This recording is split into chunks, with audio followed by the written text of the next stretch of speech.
Hello students. आज हम लोग इस लेसन में बात करने जा रहे हैं जो कि बीपीएससी शिक्षक को लेकर संबंधित है। तो बीपीएससी शिक्षक से संबंधित आए दिन अभी न्यूज़पेपर में आ रहा है।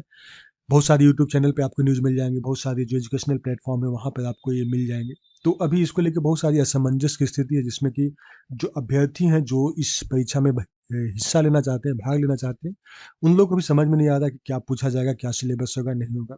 तो चलिए इसके बारे में हम लोग बाद में बात करते हैं। पहले हम लोग बात कर लेते हैं कि आज का न्यूज़पेपर में क्या छपा है। तो ये है हिंदुस्तान का आर्टिकल है, और जो इधर दाहिने साइड में देख रहे हैं वो है दैनिक जागरण का आर्टिकल है। तो दोनों आर्टिकल में अभी जो है वैकेंसी को लेकर जो रिक्तियां आई है, जो वैकेंसी है उसके बारे में मेंशन किया है। तो हम लोग पहले हिंदुस्तान की बात करें तो बिहार में लगभग 1,79,027 पदों पर शिक्षकों की नियुक्ति की जाएगी। यह नियुक्ति नई शिक्षक नियुक्ति नियमावली के तहत बिहार लोक सेवा आयोग के माध्यम से होगी। नई नियुक्ति नियमावली राज्य में 10 अप्रैल से प्रभावी होगा। शिक्षा विभाग के सूत्रों ने बताया है कि जिला ने विभागों को शिक्षकों के रिक्त पदों की जानकारी अब उपलब्ध करा दी है। इसके बाद विभाग की ओर से सभी रिक्त पदों को समेकित करने के लिए और इसे स्वीकृति के लिए मुख्य सचिव विभाग की अध्यक्षता में गठित जो प्रशासनिक पदवर्ग समिति है उसको भेज दिया गया है। पदवर्ग समिति की मंजूरी मिलने के बाद में इसे राज्य मंत्रिपरिषद की स्वीकृति के लिए भेजा जाएगा, और जब राज्य मंत्रिपरिषद का स्वीकृति मिल जाएगा तो उसके बाद में रिक्त पदों की सूची के अनुसार आरक्षण रोस्टर को क्लियर किया जाएगा, और इसके बाद में ये सारे जो पद है वो जिला संवर्ग के, इसलिए आरक्षण रोस्टर क्लियरेंस के लिए पुनः इसे फिर से जिला में भेजा जाएगा।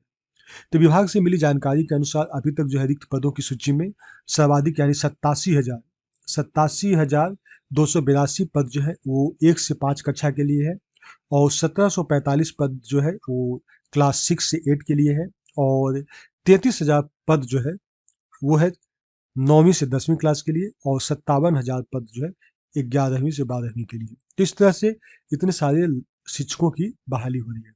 इसी के संबंध में हमारा दैनिक जागरण भी यही चीज़ कहता है। इसमें थोड़ा सा आंकड़ा कम बता रहा है, क्योंकि रिपोर्टिंग आने में जैसे कि यहाँ पे कक्षा से 1 से लेकर 5 तक में जहाँ तक हिंदुस्तान बता रहा है कि 87,282 आएगा, तो यहाँ पर 87,222 बता रहा है। मतलब कुछ थोड़ा सा डिफरेंस है। तो होता है, क्या होता है कि रिक्तियाँ आने में कभी कभी डाटा कम आ रही है, चाहे लेट से आती है, तो इसके अनुसार। लेकिन ओवरऑल अगर देखा जाए तो लगभग 1,79,000 के आसपास में वैकेंसी है, और इतने सारे शिक्षक को बहाल करने का प्रक्रिया जारी है।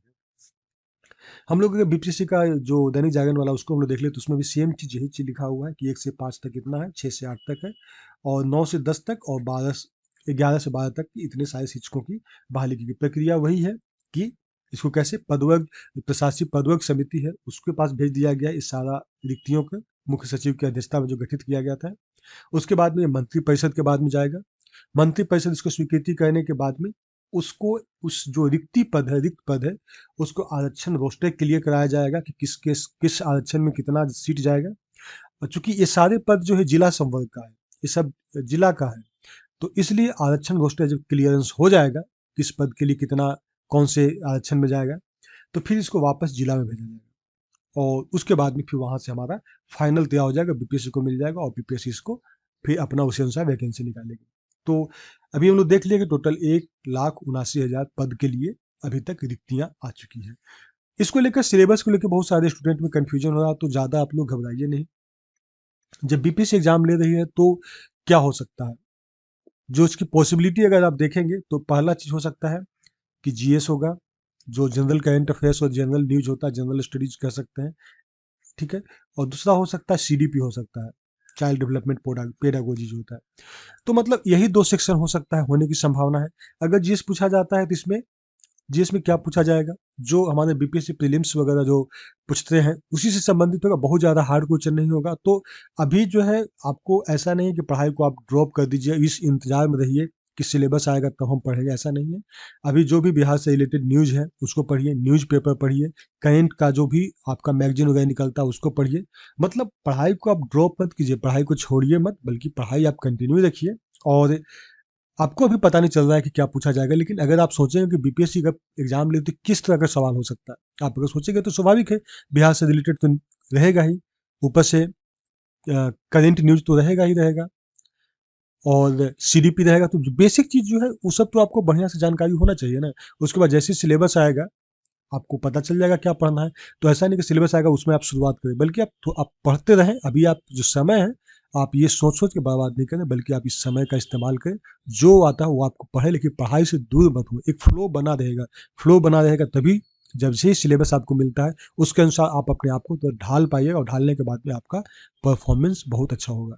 तो अभी कोई एक्सक्यूज नहीं, कोई बहाना नहीं चलेगा कि अभी तक सिलेबस नहीं पता इस वजह से हम तैयारी नहीं कर पा रहे। आप तैयारी कंटिन्यू रखिए। अब क्या तैयारी करना है भाई, आप हम तो कहते हैं कि आपको जो बीपीएससी प्रीलिम्स में जो क्वेश्चन पूछा जाता है, हिस्ट्री ज्योग्राफी, वो सब को आप पढ़ लीजिए, रीडिंग दीजिए। आपके पास समय है ही, ऐसे में आप क्या कर रहे हैं, समय है तो उसको पढ़ लीजिए। बिहार से रिलेटेड न्यूज़ पढ़ लीजिए, करंट अफेयर्स का मैगजीन आता है उसको पढ़ लीजिए। क्वेश्चन यही तो पूछेगा जीएस में, तो इसके अलावा तो कुछ और होगा नहीं। और कुछ अगर सिलेबस कुछ और देता है तो हम लोग उसके अनुसार अपने आप को ढाल लेंगे। लेकिन अभी का तो कम से कम हमारे पास कुछ एडिशनल पॉइंट तो होगा, कुछ हम लोग पढ़े तो रहेंगे। इस वजह से बहुत सारे जो कोचिंग इंस्टीट्यूशन और बहुत सारी जो चीज़ें हैं, उस सब के चक्कर में आप मत पढ़िए। अपना जो है ना पढ़ाई को कंटिन्यू रखिए, अपने अनुसार आप खुद से सोचिए कि क्या पूछ सकता है, क्या हो सकता है। तो कुछ दिन बाद तो आपको सिलेबस मिल ही जाएगा, लेकिन अभी का समय का बर्बाद मत कीजिए। तो बस यही है, आप अपना पढ़ाई कंटिन्यू रखिए। Thank you.